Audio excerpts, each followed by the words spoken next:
Hello and welcome to my YouTube channel. तो दोस्तों, आप सभी का हमारे यूट्यूब चैनल में एक बार फिर से स्वागत है। आज की वीडियो में हम आपको एक बार फिर से बिहार शिक्षकों से जुड़ी महत्वपूर्ण खबरें बताने वाले हैं। वो है शिक्षकों के प्रोन्नति से जुड़ी जो लेटर जो है शिक्षा विभाग के द्वारा जारी किया गया, उसके बारे में आइए विस्तार से इस वीडियो में आपको बताते हैं। ये लेटर जारी 11 नवंबर 2025 को। ठीक ठीक है, देखते हैं। ये बिहार सरकार शिक्षा विभाग प्राथमिक शिक्षा निदेशालय के द्वारा ये जारी किया गया है। साहिला, ठीक है, निदेशक प्राथमिक शिक्षा सेवा में सभी जिला शिक्षा पदाधिकारी डीओ और सभी जिला कार्यक्रम पदाधिकारी स्थापना यानी डीपीओ को संबोधित करते हुए ये लेटर जारी किया गया। विषय है बिहार राज्यकृत प्रारंभिक विद्यालय शिक्षक स्थानांतरण अनुशासनिक कार्रवाई एवं प्रोन्नति नियमावली 2018। मतलब जो भी शिक्षकों की बहाली या नियुक्ति प्रक्रिया इसके द्वारा की गई है, ठीक है, प्रोन्नति नियमावली 2018 के तहत उनके प्रोन्नति से संबंधित ये लेटर जारी किया गया है। आच्छादित शिक्षकों की प्रोन्नति से संबंधित मानक संचालन प्रक्रिया एसओपी एवं प्रोन्नति से संबंधित प्रमाण पत्र के संबंध में। ठीक है, आगे क्या कहा है देखिए। महाशय, उपयुक्त विषय के संबंध में निर्देश अनुसार कहना है कि बिहार राज्यकृत प्रारंभिक विद्यालय शिक्षक स्थानांतरण अनुशासनिक कार्रवाई एवं प्रोन्नति नियमावली 2018 से आच्छादित शिक्षकों की प्रोन्नति से संबंधित एसओपी तैयार कर आपको उपलब्ध कराई जा रही है। अतः निर्देश है कि अगले कैलेंडर वर्ष से प्रोन्नति संबंधित मामलों का निस्तारण एसओपी में निर्धारित समय सीमा के अनुरूप किया जाए एवं इस कैलेंडर वर्ष के लिए इस पत्र के साथ संलग्न विहित प्रपत्र में प्रोन्नति संबंधी प्रमाण पत्र 3 दिनों के भीतर प्राथमिक शिक्षा निदेशालय को उपलब्ध कराना सुनिश्चित करेंगे। ठीक है, एक तो ये जो एसओपी जारी किया गया जिसको एक निर्धारित समय सीमा के अंतर्गत सभी जिलों को करना है और साथ ही जो एक प्रमाण पत्र संबंधी सभी जिला को देना है कि हमारे पास जो हमारे जिले में जो भी इस तरह के प्रोन्नति संबंधित मामले थे उनको हमने कर लिया। ठीक है, चलिए आगे। और इसमें क्या विस्तार से बताया गया, कहा गया कि बिहार राज्यकृत प्रारंभिक विद्यालय शिक्षक स्थानांतरण अनुशासनिक कार्रवाई एवं प्रोन्नति नियमावली 2018 के आलोक में शिक्षकों की प्रोन्नति हेतु मानक कार्य प्रणाली यहाँ पे जारी किया गया, स्टैंडर्ड ऑपरेटिंग प्रोड्यूसर। ठीक है, एसओपी जिला संवर्ग के कार्य शिक्षकों की प्रोन्नति प्रक्रिया को पारदर्शी, एक रूप और समयबद्ध बनाना ताकि यह प्रक्रिया बिहार राज्यकृत प्रारंभिक विद्यालय शिक्षक स्थानांतरण अनुशासनिक कार्रवाई एवं प्रोन्नति नियमावली 2018 के अनुरूप रहे।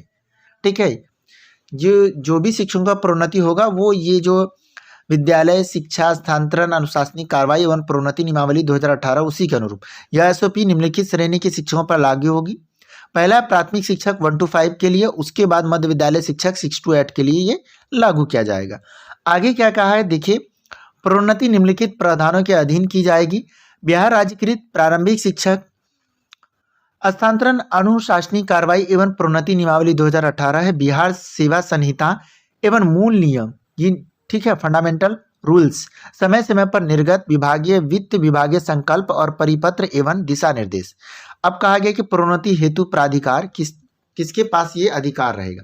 जिला प्रारंभिक शिक्षक स्थापना समिति सेवा संपुष्टि एवं प्रोन्नति से संबंधित सभी निर्णय के लिए अंतिम प्राधिकार होंगे, जो नियम 4(2) कहता है। और जिला शिक्षा पदाधिकारी स्थापना समिति के अध्यक्ष होंगे और प्रोन्नति आदेशों के संयुक्त हस्ताक्षरकर्ता होंगे।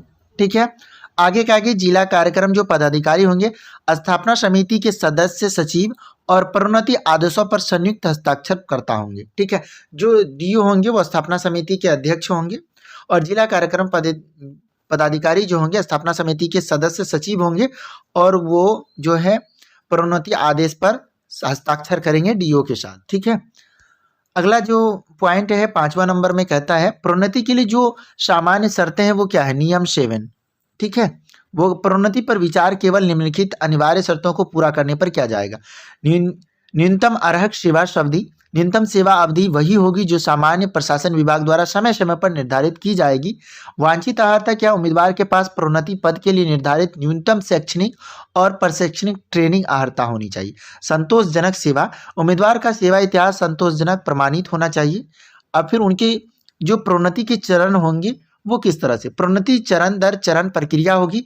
वरीयता सूची सीनियरिटी लिस्ट की तैयार की जाएगी जो नियम 11(12) के अनुसार होगा। अब इसमें जो गतिविधि होगी उनका विवरण यहाँ पे दिया गया है।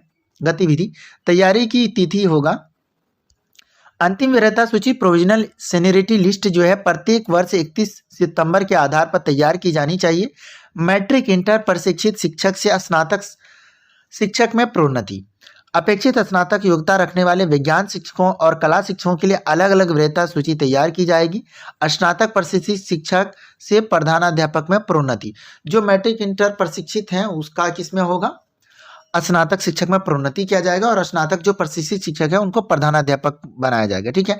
स्नातक वेतनमान में कार्यरत स्नातकोत्तर पोस्ट ग्रेजुएट योग्यता रखने वाले शिक्षकों के लिए वरीयता सूची तैयार की जाए। अगला है आपस में वरीयता निर्धारण। प्राथमिक आधार विशिष्ट कोटि यानी कैडर प्राप्त करने की तिथि होगी।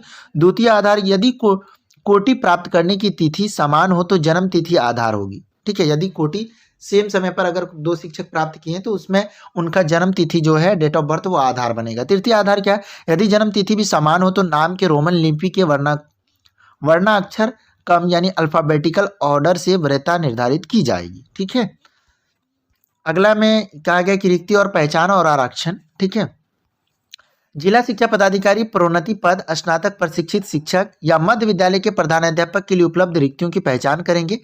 इन रिक्तियों पर प्रोन्नति के लिए राज्य सरकार के आरक्षण नियमों का सख्ती से पालन किया जाएगा। ठीक है। राज्य सरकार के द्वारा जो आरक्षण का नियम है उनके अनुसार जो है पालन किया जाएगा। अगला जो है पात्रता और मापदंड के बारे में दिया गया है। देखिए कहा गया है कि मैट्रिक इंटर प्रशिक्षित शिक्षक जो है प्रोन्नति पद होगा, इसका स्नातक प्रशिक्षित शिक्षक के पद पर न्यूनतम निर्धारित सेवा अवधि और स्नातक योग्यता होनी चाहिए। अगर उनके पास स्नातक की योग्यता होगी तो उनका जो प्रोन्नति कर दिया जाएगा। उपयुक्त रिक्तियों के विरुद्ध वरीयता के आधार पर विचार किया जाएगा। स्नातक प्रशिक्षित जो शिक्षक हैं मध्य विद्यालय के प्रधानाध्यापक बनाए जाएंगे। स्नातक प्रशिक्षित वेतनमान में न्यूनतम निर्धारित सेवा अवधि और स्नातकोत्तर योग्यता होनी चाहिए। उपलब्ध रिक्तियों के विरुद्ध वरीयता के क्रम में विचार किया जाएगा।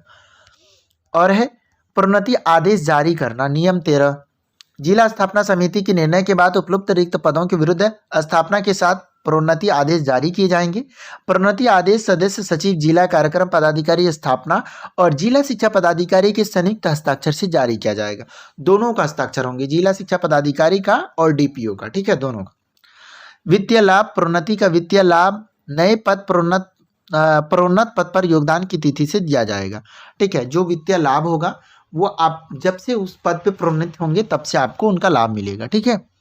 विशेष प्रावधान में दिया गया है अप्रशिक्षित शिक्षक नियम 15 में कहा कि अप्रशिक्षित शिक्षक जो है किसी भी कोटि में प्रोन्नति के पात्र नहीं होंगे।